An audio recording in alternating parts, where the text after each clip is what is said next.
Welcome to the Aboriginal channel. This episode, we're going to be looking at some sources that say that the American Indian was and is what is known today as a black person, a Negro, or an African American. Those people are the original American Indians. The first one is An Inquiry into the Distinctive Characteristics of the Aboriginal Race of America by Samuel G. Morton, the author of Crania Americana and Crania Aegyptica from 1844. On a side note, it says that Sam Morton was an American physician, natural scientist, and writer who argued against the single creation story of the Bible, monogenism, instead of supporting a theory of multiple racial creations, polygenism. So he supported a theory of multiple racial creations, not just one creation like the Bible says. Goes on to say that he was raised a Quaker. And if you look up the Quakers, they were the first people to go against the church and separate as Protestants, and that they didn't own slaves after the Revolutionary War, it says, when you go look it up. But anyway, it says he was elected a member of the American Antiquarian Society in 1844, the same year that the book was republished. Now, down here it says Morton's theories were very popular in his day, and he was a highly respected physician and scientist. The anthropologist Elise Hajikika called Morton the father of American physical anthropology. Crispin Bates has noted that Morton's systematic jurisdiction for the separation of races, along with the work of Louis Agassiz, was also used by those who favored slavery in the United States, with the Charleston Medical Journal noting at his death that we of the South should consider him as our benefactor for aiding most materially in giving to the Negro his true position as an inferior race. So basically, the liberals twisted what this man was saying into it giving the Negro his true position as an inferior race. Not only did he not think that the so-called Negro was inferior, but to him, the Negro was an African and the man of America was a whole separate other creation. But that's on the side note. I wanted to give you some background on Sam Morton before we look and see what he says in this book. So back here at the book, it's at collections.nlm.nih.gov. That's where you can find the book and read it. Over here it says, I have taken a rapid glance at what I conceive to be peculiar traits of the Aboriginal race of America, as embraced in 5 principal considerations: their organic, moral, and intellectual characters, their mode of internment, and their maritime enterprise. And from these, I have ventured to draw a few definite conclusions. He says, it is chiefly my intention to produce a few of the more strikingly characteristic traits of these people to sustain the position that all the American nations, excepting the Eskimo, are of one race, and that this race is peculiar and distinct from all others. Down here, he goes to say that as far as physical characteristics, they're shared throughout all the Indians throughout the Western Hemisphere, whether they're in an exaggerated degree or not. They are shared throughout all the Indians, excepting the Eskimo on the north. Right here it says. It goes on to say in the physical characteristics that there are some are light skinned all the way to very, very dark skinned.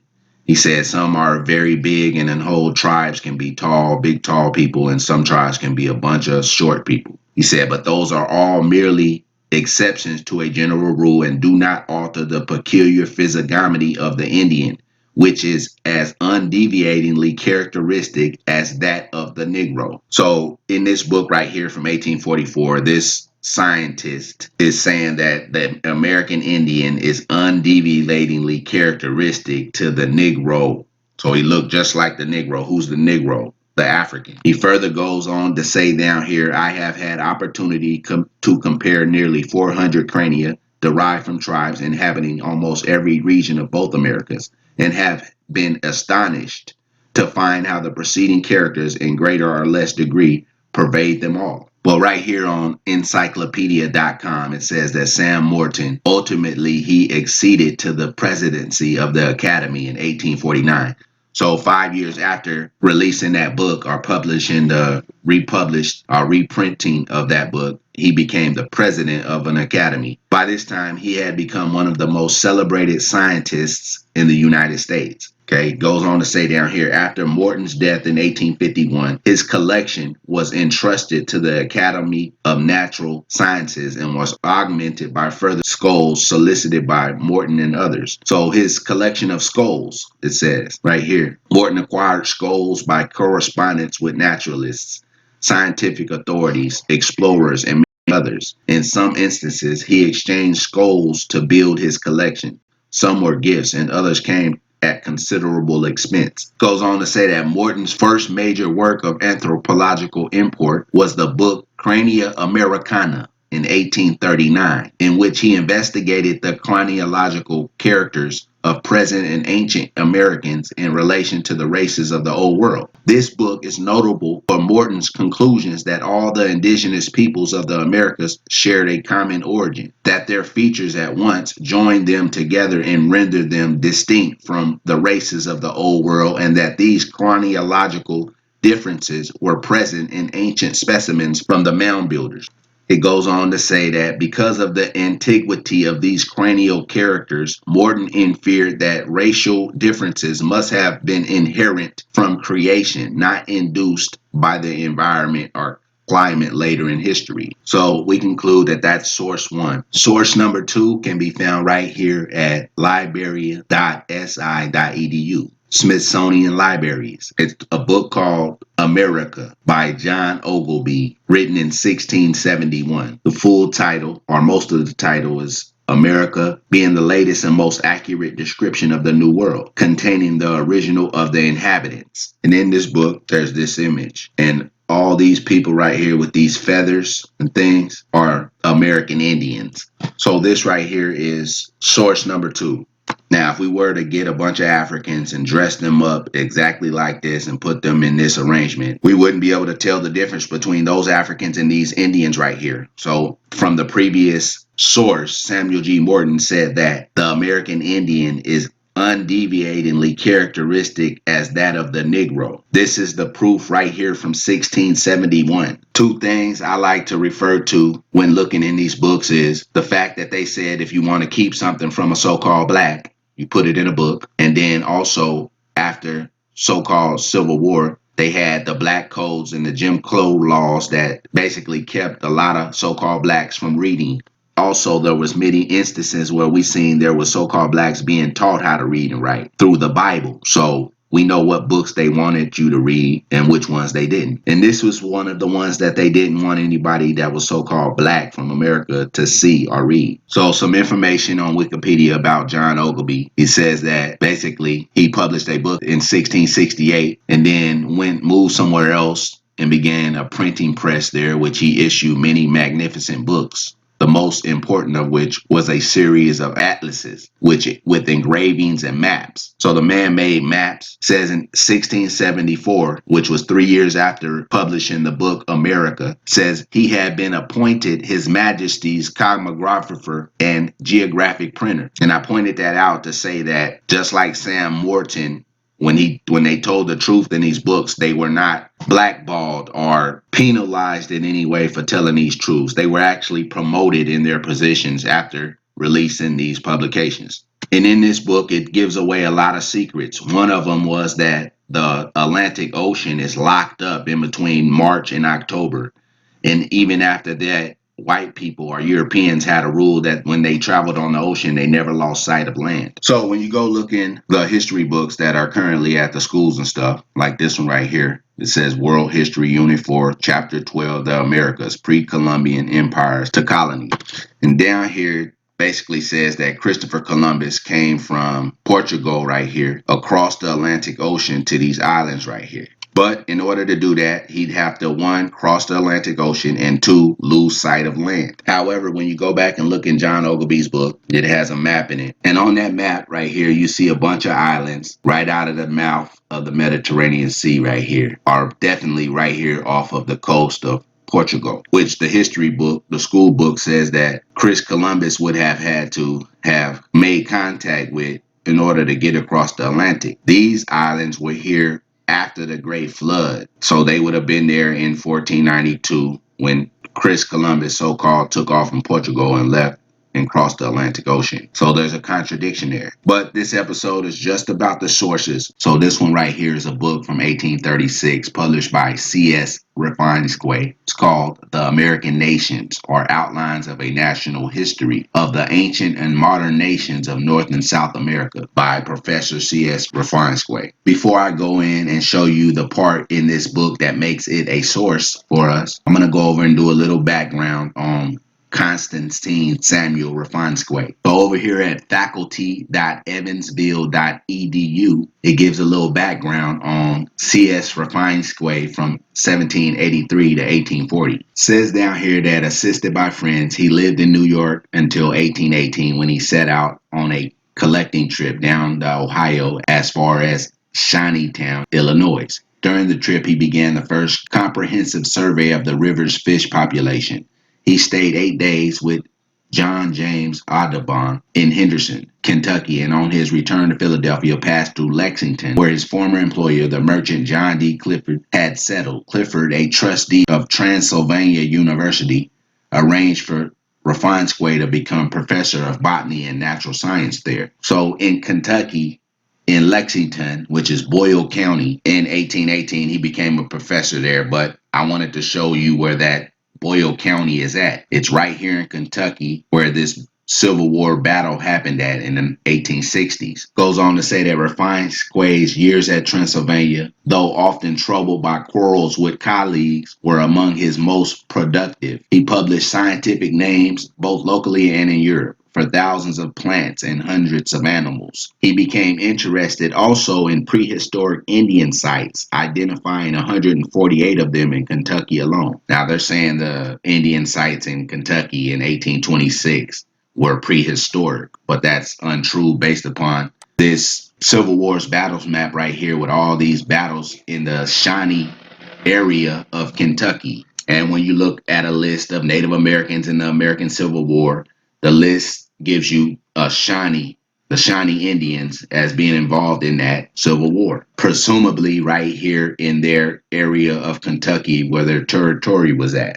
As we look right here at this map of tribes in the state of Kentucky, you see that the Shawnee tribe is pretty much takes up most of the state of Kentucky. Now, it says this guy identified 148 of those Indian sites in Kentucky in 1826. That's 4 years before the 1830 Indian Removal Act. Goes on to say at Transylvania, he taught botany through the innovation of examining physical specimens, and he tried unsuccessfully to found a botanical garden in conjunction with the university. Pause. Now, I'm reading all this because it's important, because the thing with the plants and animals and botany and the botanical garden, those are all American Indian areas of expertise. And it's giving a throw off right here saying that it wouldn't allow this man to found a botanical garden in conjunction with the university, when botanical gardens were everywhere back in those days. And if one was to look in every 50 states right now, you do a Google search, you'll see that every state has one or numerous botanical gardens, some in which I presume have been around since the 1800s, like the Jungle Gardens in Louisiana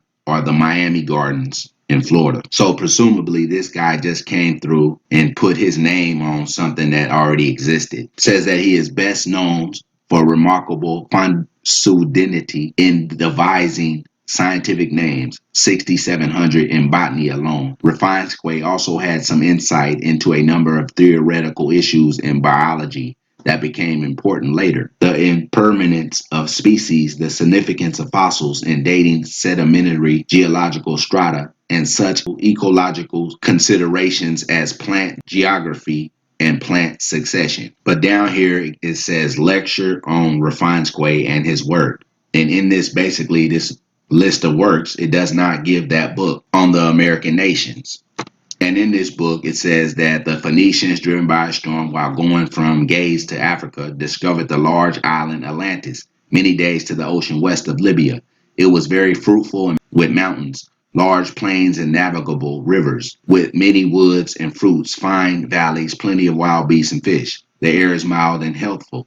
It is a residence fit for gods. The inhabitants are a strong and healthful people. They have many towns with stately buildings, houses of pleasures, gardens, orchards. Okay, down here it says the translators of Diodorus have blundered so far as to deem this island Madeira or the Canaries, which are small islands without streams and the first without inhabitants.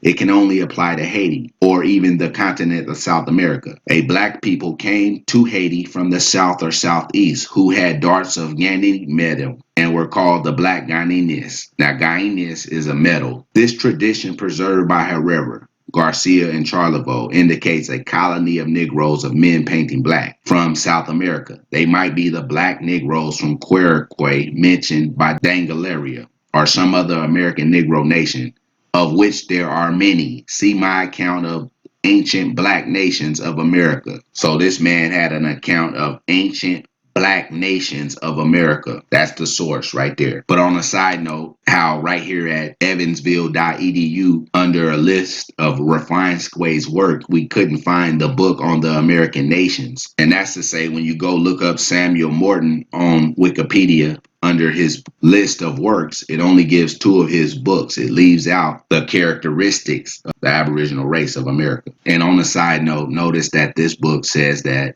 the Indians here in the Americas had stately buildings, houses of pleasures, which I don't know what that would mean, gardens and orchards. So it's saying right there they had gardens, which it says right here he wanted to found a botanical garden in conjunction with the university. And also that he took an interest in Indian sites, identifying 148 of them in Kentucky. And remember, the significance in Kentucky is when you look at the county information, you got so many disasters that destroyed so many records. Like right here in 1859 in Anderson County, or in 1864 in Bath County, or 1860 in Boyle County, which is the county that university is in, and also that this Civil War battles was in the 1860s. But going down the list, in Breathitt County, there was a disaster in 1866 and 73 that destroyed most records. In Breckinridge County, destroyed records in 1869. Then in Caldwell County, a disaster in 1864 destroyed some records. And I'm pointing all these out to say that this is how long Indians lasted in the state of Kentucky, all the way up into the Civil War. And this is what that shows. So when you go back and see things like REFINESQUE becoming a professor right there at Transylvania University and becoming interested in prehistoric Indian sites, that's all a correlation. But basically, this book is a source because it says right here, or some other American Negro nation, of which there are many.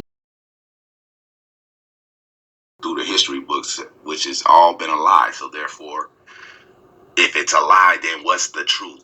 If it's a lie, then